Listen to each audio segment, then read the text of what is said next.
Hey kids, this book's called Petunia, written and illustrated by Roger DeVoyson, originally published in 1950. Here's a picture of Petunia. Isn't she cute? In the meadow, early one morning, Petunia, the silly goose, went strolling.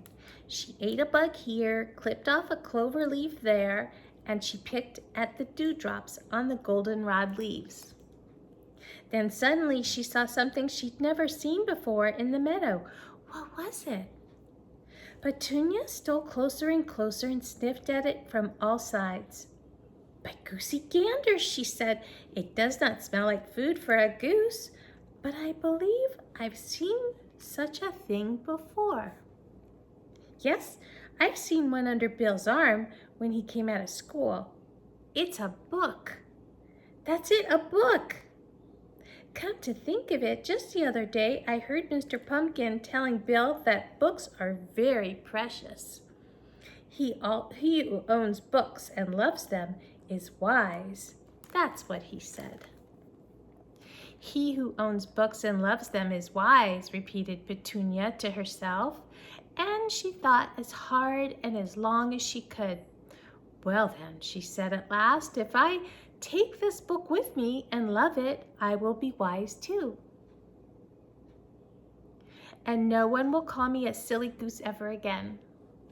So Petunia picked up the book and off she went with it.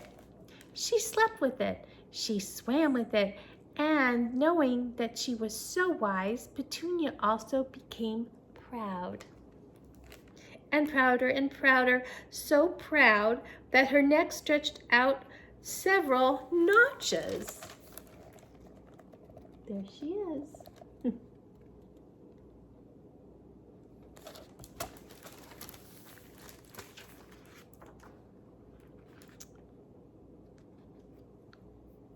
Petunia grew still prouder, and her neck stretched out another notch. It was King the Rooster who first noticed that change in Petunia. He said, "Maybe Petunia's not so silly after all. She has a book, and she looks so wise that she must be so." And the other animals began to believe in Petunia's wisdom too. They asked her for advice and opinions, and Petunia was glad to help, even when she was not asked.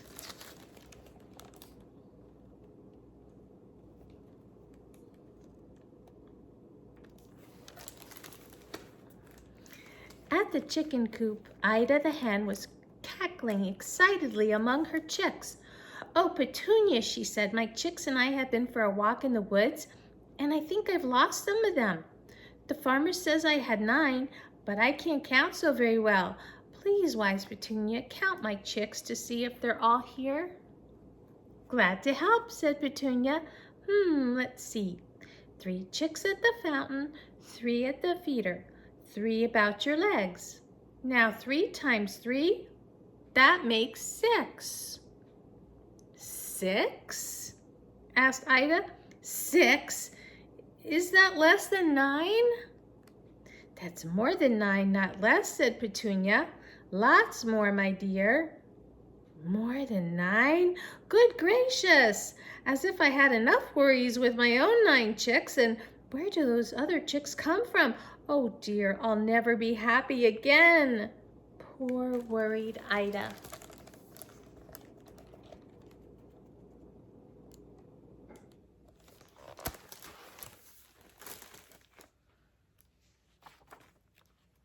But Petunia had other things to do. Besides the bedrow, she met Straw, the horse, who was in pain from a toothache. "Petunia," groaned Straw, "I'm dying. Surely with your wisdom you can stop this horrible pain." "Glad to help," said Petunia. "Open your mouth." "Why, you poor Straw, all these teeth. No wonder you have a toothache." "Look at me. Do I have teeth? Of course not. So I have no toothache. I'm going to stop that pain right now. I'm going to pull all those teeth out, all of them. Let me get some pliers." But Straw would not wait for the pliers. He was so afraid to lose his teeth that he never talked of his toothache to another soul. He suffered in silence. Poor, forlorn horse.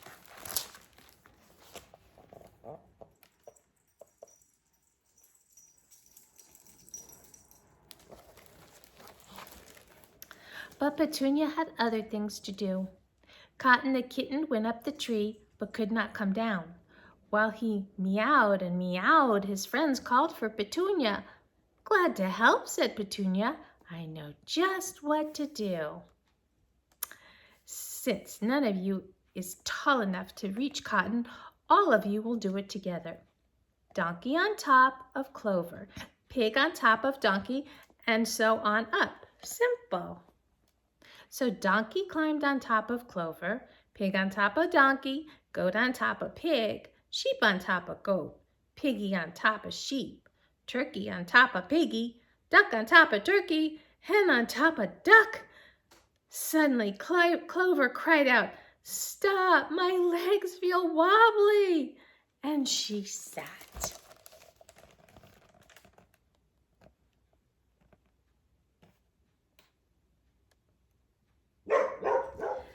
And Donkey and the rest fell into a heap, and Cotton was so scared that he fell on top of them. They were all full of bumps. "Well," said Petunia, "Cotton is down." So he was, poor bruised kitten, but Petunia had other things to do, getting prouder all the time. She felt her neck stretch further out.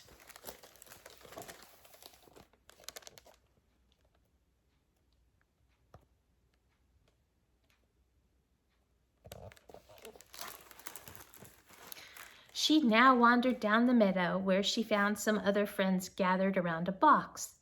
"Ah, wise Petunia," they shouted. "We found this box in the ditch beside the road. Maybe it's food." "Petunia, please tell us what the writing is on it says. "Glad to help," said Petunia. "Now let's see. Why, candies. That's what it says on the box. Yes, candies. You may eat them. Yes, of course." No sooner had Petunia given the word than 7 greedy mouths tore up the box and grabbed the candies out of it, and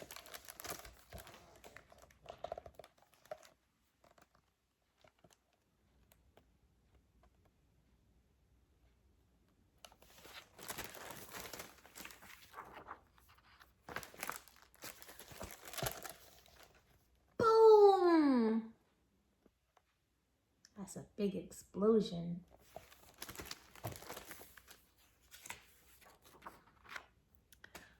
What a sight the animals were.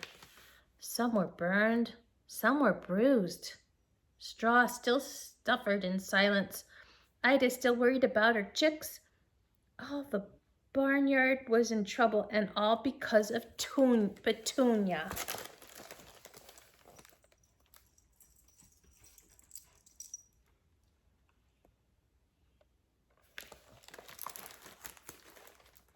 Petunia's pride and wisdom had exploded with the firecrackers.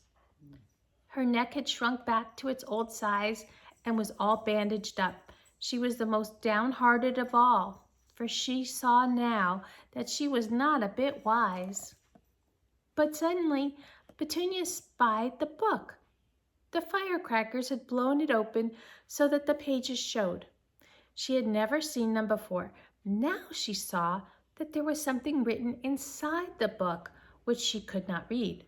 So she sat down and thought and thought and thought until at last she sighed. "Now I understand.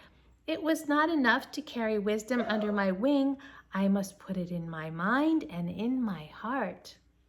And to do that, I must learn to read." Petunia was filled with joy.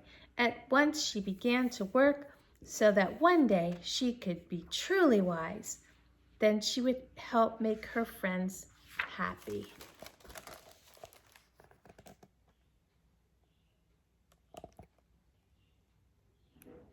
And that's the end.